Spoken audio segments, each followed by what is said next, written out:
اور باغ خصال محمد است صلی اللہ تعالی علیہ وسلم۔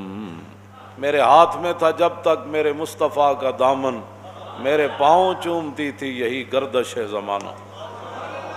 اقبال کہندا سبب اس کا کچھ اور ہی ہے جس کو تو خود سمجھتا ہے کہ زوال بندہ مومن کا بے زری سے نہیں۔ تو حضرت دہیہ کلبی نے وہ خط بصرہ شام کے گورنر کو پہنچایا۔ یہ بخاری شریف کے اندر ہے کہ نبی علیہ الصلوۃ والسلام نے خط جو بھیجا تھا وہ دہیہ کلبی کے پاس دیا اور فرمایا یہ پہنچا دے۔ تو قیصر روم جو ہے وہ حضرت ابو سفیان کہتے ہیں کہ ہم تجارت کے لیے گئے ہوئے تھے، تو قیصر روم کو پتہ چلا کہ مکہ مکرمہ کے بڑے بڑے تاجر اور بڑے بڑے قریشی یہاں آئے ہوئے ہیں، تو انہوں نے بلا لیا ان سب کو پکڑ کے لاؤ۔ کہتے ہیں ہم سب چلے گئے قیصر روم کے پاس، تو اس نے کہا کہ اس بندے کو سب آگے لاؤ جو حضور کے نسب کے زیادہ قریب ہے۔ تو حضرت ابو سفیان فرمانے لگے کہ مجھے آگے کیا گیا۔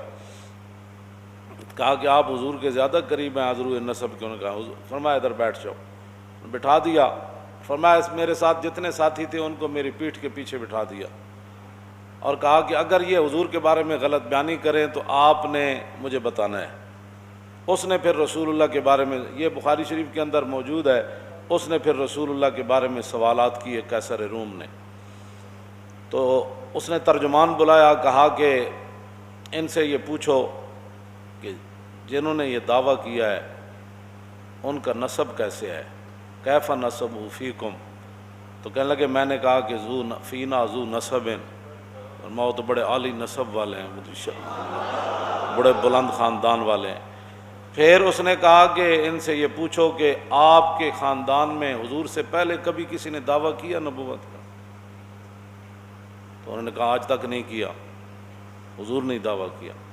پھر اس نے پوچھا کہ کیا ان کے آباء و اجداد کے اندر کوئی پہلے بادشاہ گزرا ہے؟ کہا کہ نہیں، ان کے آباء و اجداد میں کوئی بادشاہ نہیں گزرا۔ پھر اس نے پوچھا کہ ان کے جو متبعین ہیں، ان کی جو پیروی لوگ کر رہے ہیں، وہ ضعفاء ہیں یعنی کمزور لوگ ہیں یا بڑے خاندانوں والے ہیں؟ تو کہا کہ نہیں، ان کی پیروی تو کمزور لوگ کر رہے ہیں۔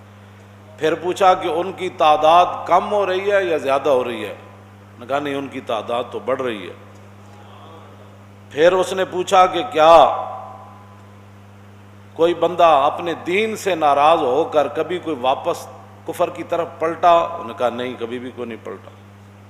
نے کہا کہ آپ نے کبھی ان کے بارے میں اعلان نبوت سے پہلے غلط بیانی کی نسبت کی تھی حضور کی طرف؟